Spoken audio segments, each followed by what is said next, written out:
సాధారణంగా కోళ్ళ పెంపకంలో మొదటి 3 వారాలు చాలా కీలకమైనవి.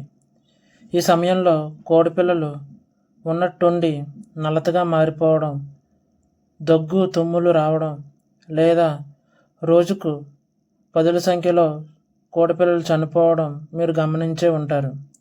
ఇలాంటి మరణాలకు ప్రధాన కారణాలలో అత్యంత ప్రమాదకరమైనది కోలి బ్యాసిల్లోసిస్ లేదా ఈకోలై ఇన్ఫెక్షన్. బ్యాక్టీరియా వల్ల వచ్చే ఈ వ్యాధిని సరైన సమయంలో గుర్తుపట్టకపోతే కోళ్ళ ఫామ్లలో 5 నుండి 20% వరకు మరణాలు సంభవించే అవకాశం ఉంది. మరి ఈ వ్యాధిని ఎలాగా గుర్తించాలి? దీని లక్షణాలు ఎలాగుంటాయి? అలాగే ఎటువంటి యాంటీబయాటిక్స్ వాడితే 48 గంటల్లో మరణాలను అరికట్టవచ్చు అనే పూర్తి వివరాలను ఈ వీడియోలో తెలుసుకుందాం. నా ఛానల్కు మీరు కొత్తగా వచ్చినట్లయితే సబ్స్క్రైబ్ చేసుకొని ఆల్ అనే ఆప్షన్ని ఎంచుకోండి. దీనివల్ల నేను ముందు పెట్టబోయే వీడియోస్ మీకు నోటిఫికేషన్ ద్వారా అందుతాయి. కోలి బ్యాసిల్లోసిస్ అనే వ్యాధి ఇషెరిషియా కోలై అనే గ్రామ్ నెగిటివ్ బ్యాక్టీరియా వల్ల వస్తుంది. ఈ వ్యాధి తాగే నీటిలో లేదా మేతలో బ్యాక్టీరియా ఉన్నప్పుడు ఇది కోళ్ళ పొట్టలోకి చేరుతుంది. గాలి ద్వారా ఫామ్లోని గాలి వెలుతురు సరిగ్గా లేనప్పుడు ధూళి కణాల ద్వారా శ్వాసకోశంలోకి వెళుతుంది. అలాగే హ్యాచరీ నుంచే గుడ్డు పెంకు ద్వారా పిల్లల శరీరంలోకి ప్రవేశిస్తుంది. ఈ ఇన్ఫెక్షన్ శరీరంలోకి ప్రవేశించిన 3 నుండి 5 రోజుల్లో వ్యాధి లక్షణాలు బయటపడతాయి.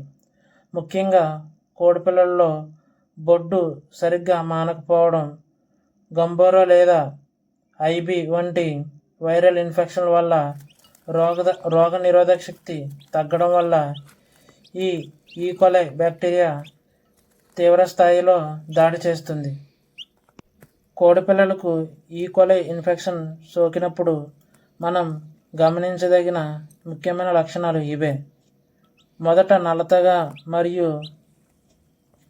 అన్ని కోళ్ళ నుండి వేరుపడి ఫామ్లో మూలలకు చేరి కళ్ళు మూసుకుని తల మరియు రెక్కలు వాల్చేసి ముడుచుకుని కూర్చుంటాయి.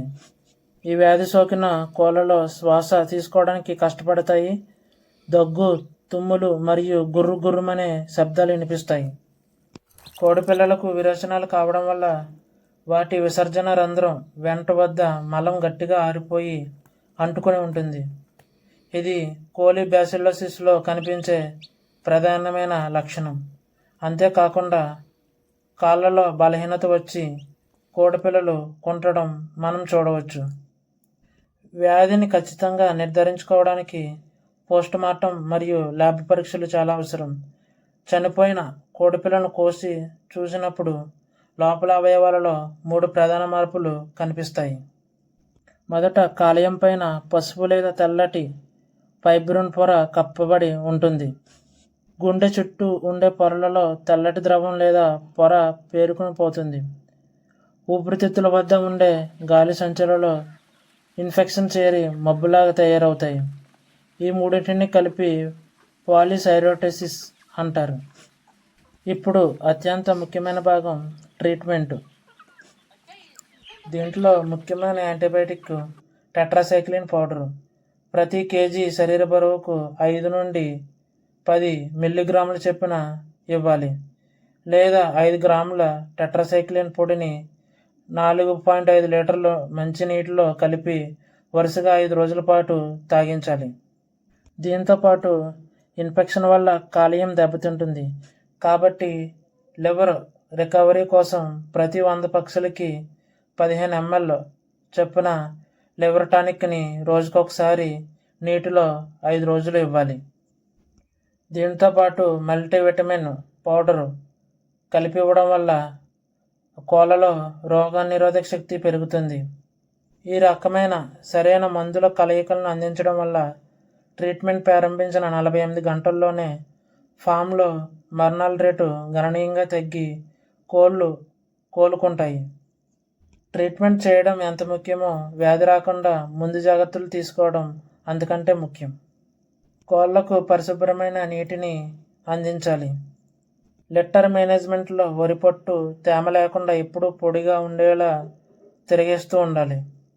మ్యారక్స్, ఎన్డి, ఐబి మరియు గంబోరా వ్యాక్సిన్లు సరైన టైంకి వేస్తే కోళ్లలో ఇమ్యూనిటీ బలంగా ఉంటుంది.